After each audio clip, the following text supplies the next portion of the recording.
with this. Yeah, I'ma act a fool with this. Yeah, I'ma act a fool with this. Turn the knob, camera system incredible. Yeah, came for the dollars, call it vegetable.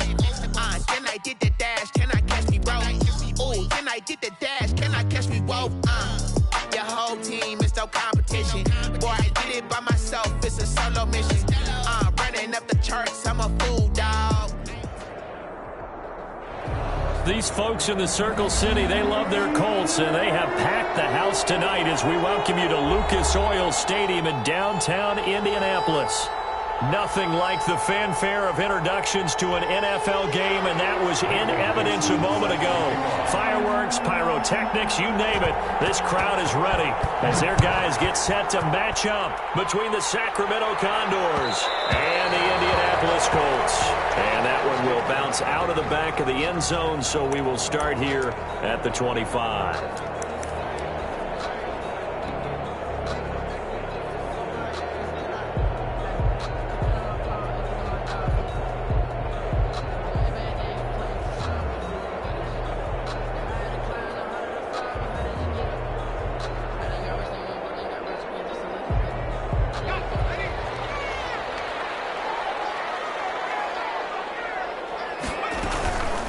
They'll run for the first time with Raheem Mostert, and he'll be upended at the 28-yard line. Just a 3-yard gain there. That's just a pile of bodies there, and that's when you kind of find out who's a tough guy, right? Who can stand up and make a play. It was only a 3-yard run, but for both sides, they had to walk away from that feeling like, okay, I can stand up when the going gets tough in here. Down left side, a completion to his tight end. Only 3 yards on the catch. It's third down. Brandon, perfect defense in this situation would have meant that there was an incompletion that would have picked it off. Okay, so they gave up the completion. But I really enjoyed watching how the defense stayed in sync, stayed in great communication, and as he dragged across each zone, you see him pointing, communicating. There he is, and they passed him off to each defender. Ended up making a nice play, even though it was complete. Has to be a little bit of frustration there. Back-to-back incompletions. Receivers blanketed on both attempts. This time on third down.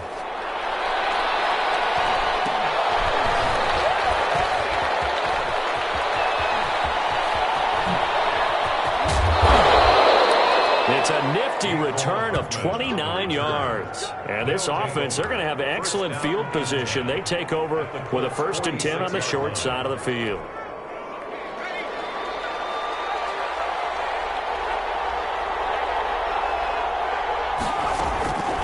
They'll try and start this drive in the air. Now he'll dump it underneath to his running back, complete. And he's into the end zone for the receiving touchdown. Tony Pollard, his 9th touchdown of the season. And his guys have taken a first-quarter lead. Well, you've got to like that start on both sides of the football. You force the 3-and-out, and then you score on your first drive. Well, I know someone who doesn't like that start. Well, yeah, the other side. Yeah, they don't like that at all, right? This is not the way it's supposed to be. But what you just described, that's team football, all right? When you get a 3-and-out, you're supposed to take advantage of it on the offensive side of the ball. You say, thank you very much for getting us the rock. Let's put it in the end zone, and they did exactly that. The Indy offense at the line and set to go. And they're coming off a 3-and-out, my friend. I think they've got to look at that play sheet and go to a spot that they haven't gone before. Time to shake things up a little bit to try and get this offense moving. Okay, so how do you do that? How do you shake things up? You look at what you called before, realize it hasn't worked so well, else. and maybe you try and find one of those special plays from one of your better players, and maybe try and hit something big and get things going in the excitement area. And he'll push his way forward to about the 32. Give him 6 yards on the carry. It's going to be 3rd and 3 now. That's a really nice job by them picking up the run blitz and detecting it and blocking it and turning it into a nice run. And a lot of times you think if you blitz a running play, you're going to smother it. But a lot of the blitzers, they come in a little bit high. They don't have great leverage, and they're easily blocked and turned to the side. It's 4th down. And how about the call here? They need 2 yards in their own territory on 4th down, and they're going to go for it. They'll try it now with Mostert. And he's going to have the first down yardage to the 35. couple's all that they needed as they convert on fourth. Oh, on the defensive side, that is so deflating. Not only is it deflating, they've got to look in each other's eyes on that side of the ball and take each other's measure.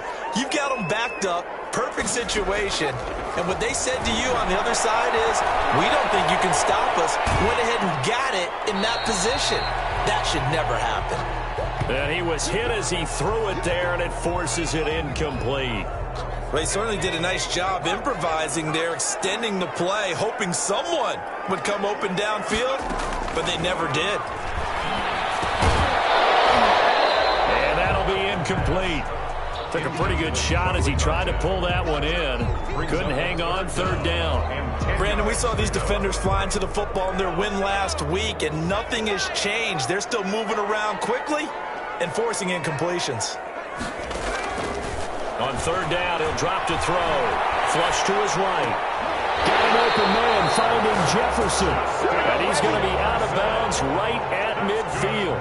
A 14-yard gain for Indianapolis and also move the sticks. Counting down toward the midway point in quarter one. On 1st and 10, it's Mostert. Give him 5 on the carry there, and it'll be second down. He was well over 100 yards last week. He told us this week, a little ambitious, that he wants to hit that 200 mark. We'll see. Makes sense, though, doesn't it? Have we ever run into a running back that had a great game the week before that didn't think that's just going to naturally continue? Just make sure you feed me the football. And that's what they're all about. Continuity, rhythm, number of carries. Just keep giving it to them.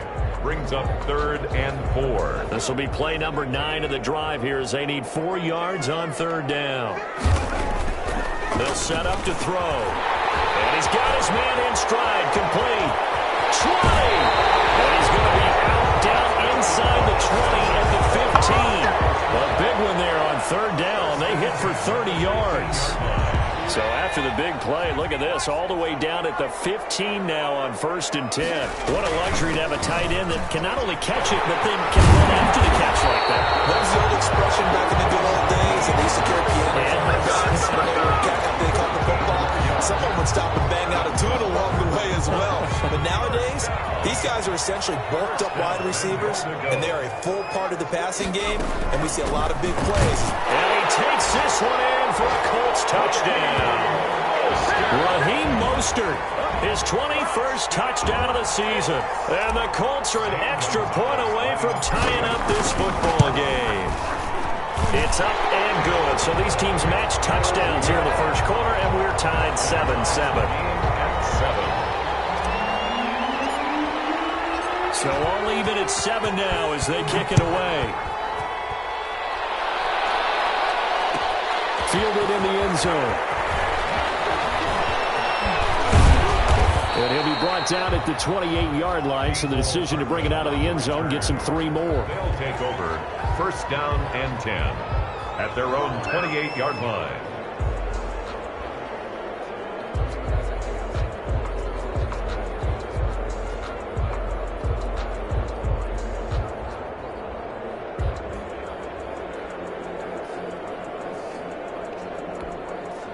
The offense now at the line, ready for their next drive. And they had to wait a long time to get the football back. Probably not what you were hoping for when you got an offense that's humming. Agreed. What you were looking for is the defense getting the ball back pretty quickly, right? Hoping for a 3 and out. So that didn't happen. You can't yell at your D for that. They've got to take care of their own business and reestablish themselves now that they're back on the field. And the Sacramento 1st down.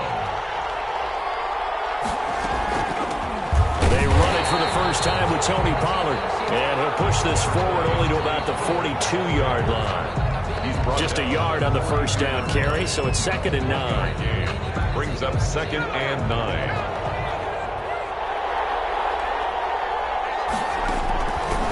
Now a shotgun snap as they'll look to throw. The connecting here with DJ Sharp. And he'll be taken down, but not before he gets into enemy territory. 11 yards there, 1st down. One thing you're hoping for when you run drag routes, you're able to hit a receiver in stride, and he can pick up a lot of yardage after the catch. But in this situation, the defense was effective, able to stop him before you get a good head of steam going. Now he's going to swing this one out to his running back. I call it no gain there on the first first down play. Well, that was a simple throw and catch, but even with that completion, 0 yards gained, so they're behind schedule on down and distance. I think they were hoping to get it to him. He could make a man or two miss, but that window closed quickly. Had the completed pass, but for no gain, stopped right at the line, so it's 2nd and 10. These two teams all tied after one.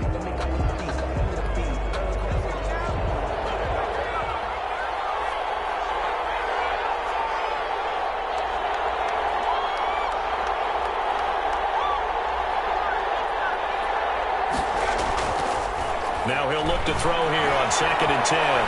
Flushed out right. Now he'll pull it down.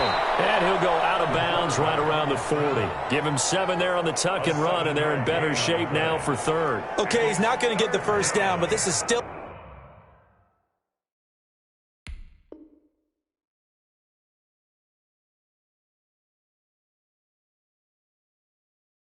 a nice job of buying some time and then running to get to the sideline and get out of bounds and avoid the big hit. A good chance this is 4-down territory if they're unable to convert. But right now looking at a 3rd and 3. And he will find his man on the end route, complete. And they'll get him to the ground. He has another first down at the Colts 23. Well, that was a fun one to watch right there. A nice in-breaking route and plenty of room in the middle of the field. And he was able to get behind the linebackers and grab the completion for a really good pickup. Here's a first down throw that's complete. And he will take it in for the touchdown. Demir Bird, his 4th touchdown on the year. And his guys have taken the lead. Lutz to try to add the PAT. And that is the definition of yards after catch. They go short on the pass, and the receiver does the rest. Seems so harmless, doesn't it, to throw it underneath, a short pass like that? But, boy, it gets dangerous in the hands of the right receiver as he makes a move and takes it the distance. And that one will bounce out of the back of the end zone, so we will start here at the 25. The Colts come to the line ready to start their next drive. A good balance attack for that last touchdown drive they had. Now it's time to see if they can do that again. It really becomes a tale of 2 play callers, doesn't it? The offensive guy, he's in sync. Everything's working pretty well. For the defensive what's going on the defensive side? That's a tough one because he's prepped all week as well, and he can't get a bead on exactly what they're doing right now. What he needs is one of his guys just to make a big play and disrupt things. 2nd and 3. Quickly here, and that's complete. And he gets this one to midfield before he's brought down. Rookie to rookie on the hookup there, and it's a first down. Well, that certainly has to feel good. And it's not all the time that the play caller should get all the credit. Sometimes I think in the huddle, the quarterback just says, hey, who's going to make a play for me? I just need something right here. And the end result there, nice first down. Drive keeps moving. And they'll get him down as he's inside the 40. 11 more on that one and another first down. What makes a draw play like that successful? Well, we did see where he made the first wave miss, and that was a big part of it. But a lot of it is just being actors back there, making the defense think it's going to be a pass. They go play action here on first down. And incomplete as he was knocked as he threw it. And it took the ball off course.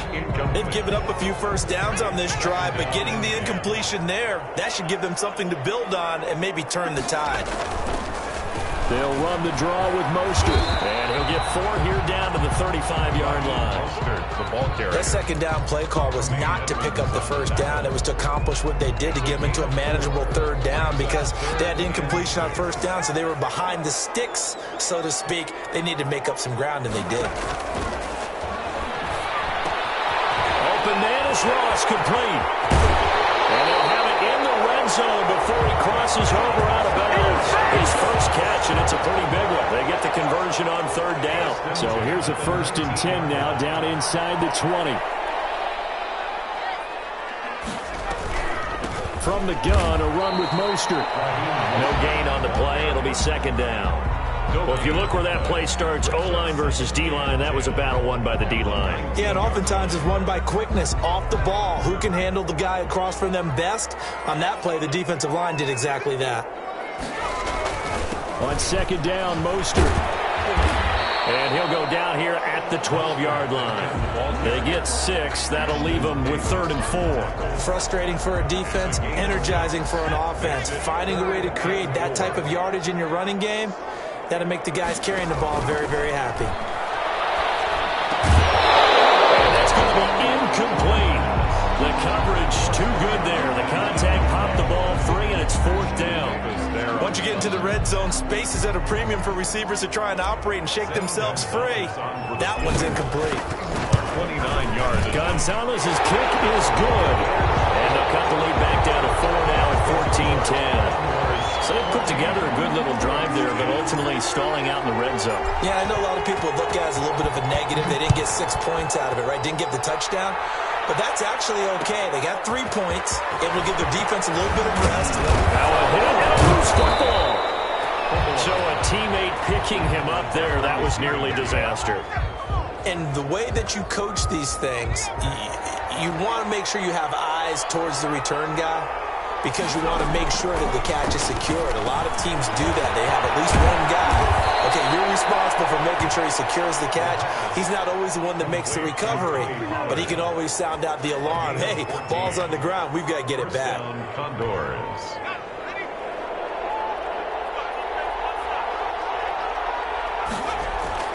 On play action, they'll throw. And he'll let this one go deep for Chark. This is caught, and he gets into the end zone for the touchdown. DJ Chark with his 16th touchdown of the year. And his guys get the quick strike touchdown. So simple math here in the first half. They've had 3 drives offensively, and they have scored every time, and they've got the lead. Well, whenever we talk about adjustments, we usually talk about an offense making adjustments, right? This is all about the defense. They've got to figure out some way, somehow to slow them down. Do they blitz a little bit more? Do they play more zone coverage? Right now, they don't know where to go because they're hitting them in every direction. And he'll be stopped right around where he would have been had he gone down to a knee, maybe a yard shy of there at the 24. The Indy offense at the line and set to go. They'll look to make some inroads here, trailing 21-10 as they come up on a 1st and 10. A first down run there by Mostert as he'll get this forward for a gain of about 3. He was tackled. Yeah, I don't know if it's exactly a win-win, but if you're on offense, you'll take that kind of a run, all right? It was kind of stacked up, found a little bit of yardage, and frankly, they're pretty close to staying on schedule on offense. The playbook is still open for the coordinator. A pickup of about 3 yards as he's taken down at the 31. Well, they were unable to make anything really big out of that, but it's not a bad idea to find your tight end and give him an easy completion and keep moving things forward. Almost as bread and butter as a good running back dive play. And he fires one that's intercepted. Picked off around the 41. And then will be set up now as he brings this thing all the way back inside the 20. That time defensively looked like they showed quite a bit of pressure but backed off, and it proved fruitful. They get the pick.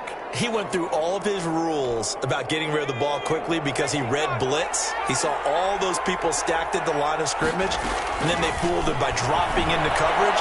Now he's ready to get rid of it. And he will take this one in for a touchdown. Demir Bird with his 2nd touchdown of the game and 5th on the year. And his guys find a way to stretch that lead. Now he's having a nice little first half here, partner. It's a first half that leaves us anticipating what can still come. I mean, 2 touchdowns already here through the 2nd quarter. There could be plenty more before this game is over. Takes this about 5 yards deep. And he'll be stopped right around where he would have been had he gone down to a knee, maybe a yard shy of there at the 24. The Colts come to the line ready to start their next drive. And following the interception, just any interception, are you a little bit more cautious when you start that next drive, or no, you just throw that out the window? I think you are. I don't think that there's any way you can run back out there and go, totally didn't affect me. Let's just go ahead and be loose with the football again. And nothing but daylight ahead. He's at the 30, 10, touchdown, Indianapolis. Raheem Mostert, touchdown number 22 on the season. And the Colts strike quickly here for 6 points. And with that carry, he's already over 100 yards here in the first half. That partner, you know exactly what he's saying to his teammates right now, right? Especially to the play caller. Give me the ball. Again, and again, and again. It's not that heavy, sir. I'll take it. Taken in the end zone. And he'll be brought down at the 28-yard line, so the decision to bring it out of the end zone gets him 3 more. First down and 10 at their own 28-yard line. The offense back out there at the line, ready for their next drive. And Charles, the way touchdowns have come so fast and furious for both sides in this thing. The Colts are going to get him. Down he goes. 1:58 left to play till we hit halftime.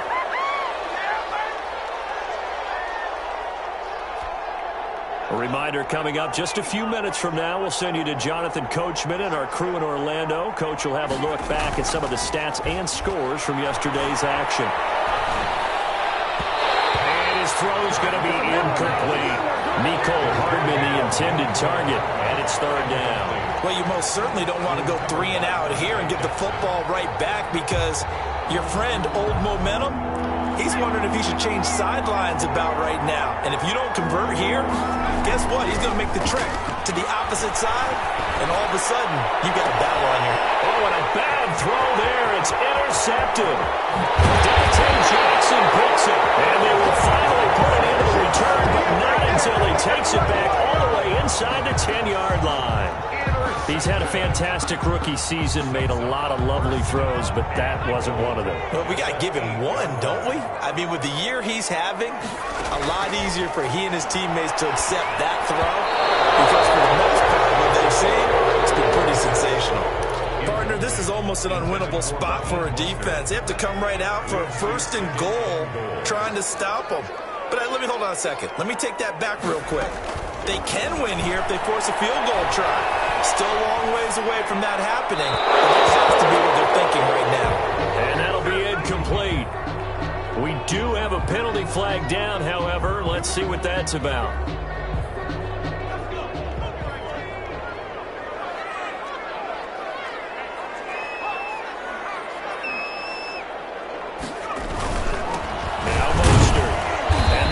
Of revenge there. He's had his way in this one, but this time they get him behind the line.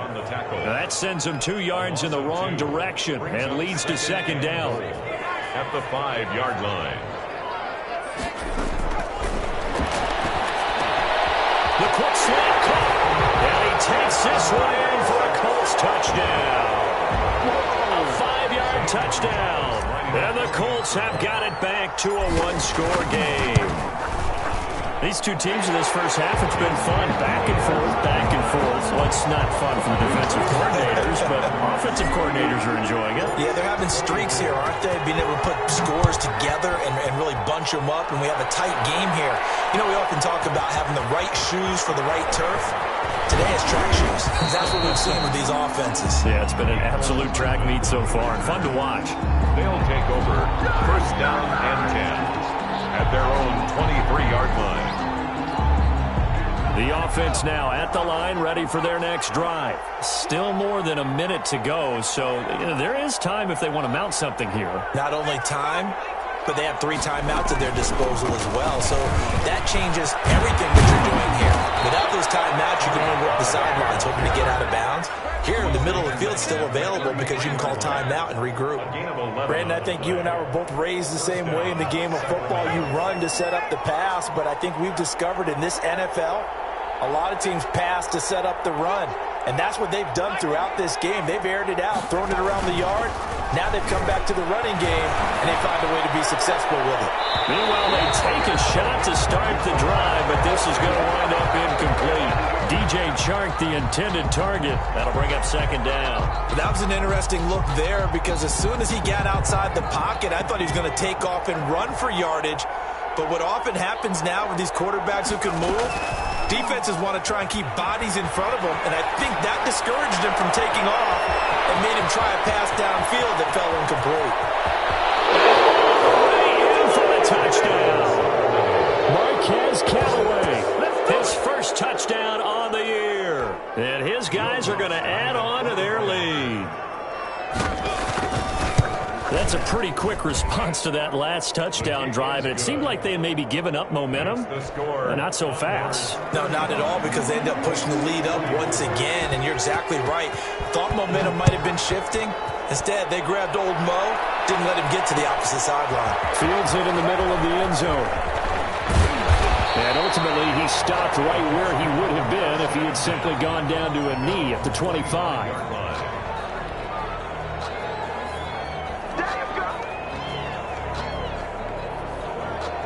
The Indy offense at the line and set to go. And what do you think goes on here in this situation? If you got the football, you're trailing.